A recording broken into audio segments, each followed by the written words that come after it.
याद करिए, 4 करोड़ गरीबों के मकान बन गए हैं, 12 करोड़ गरीबों के लिए शौचालय बन गए हैं, 12 करोड़ किसानों को प्रधानमंत्री किसान सम्मान निधि का लाभ प्राप्त हो रहा है,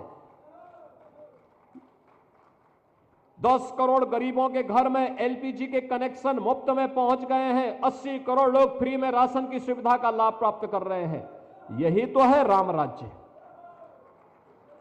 यही है राम राज्य। 50 करोड़ लोग हर वर्ष 5 लाख रुपए की स्वास्थ्य बीमा मुफ्त में प्राप्त कर रहे हैं। कोई भेदभाव नहीं, न जाति का भेद है, न क्षेत्र का भेद है, न भाषा का भेद है, न मत और मजहब का भेद है। जो भारत का है योजना का लाभ प्राप्त कर रहा है, कहां भेद है?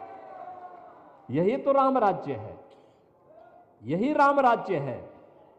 लेकिन आध्यात्मिक और सांस्कृतिक रूप से समृद्ध करने का दायित्व तो आप सब पूज्य संतों के हाथों में है।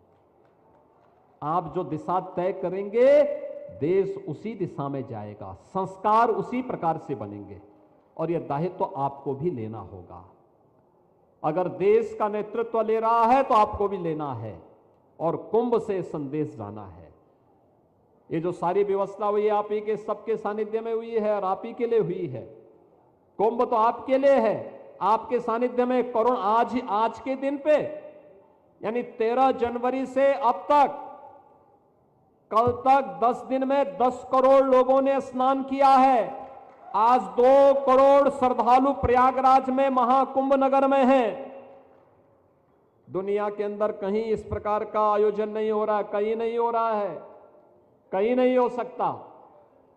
ये सामर्थ्य केवल आपके पास है, आप कर सकते हैं। और अगले 35 दिनों के अंदर यानी 45 दिनों के इस महाकुंभ आयोजन में 45 करोड़ से अधिक श्रद्धालु आने वाले हैं।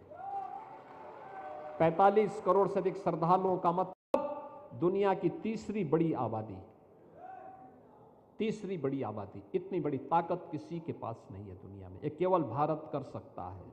सनातन धर्म के आयोजन, इस प्रकार के आयोजन लगातार 45 दिनों तक एक सिलसिला, और मां गंगा, यमुना और सरस्वती का, त्रिवेणी का इस महासंगम, इस महासमागम को अपने साथ समाहित कर सकने की सामर्थ्य रखता है।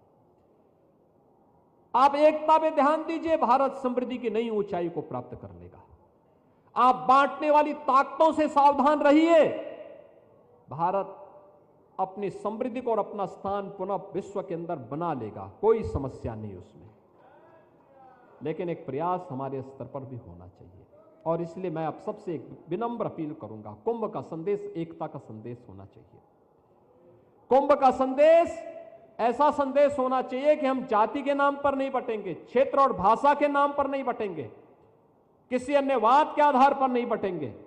हम सनातन धर्म के अंदर भले ही हमारे हर उपासना विधि अलग अलग हो, पंथ मत और संप्रदाय अलग अलग होंगे, लेकिन सबका लक्ष्य सनातन धर्म के मूल्यों की रक्षा करते हुए भारत की मजबूती होनी चाहिए। भारत एक भारत और श्रेष्ठ भारत का होना चाहिए।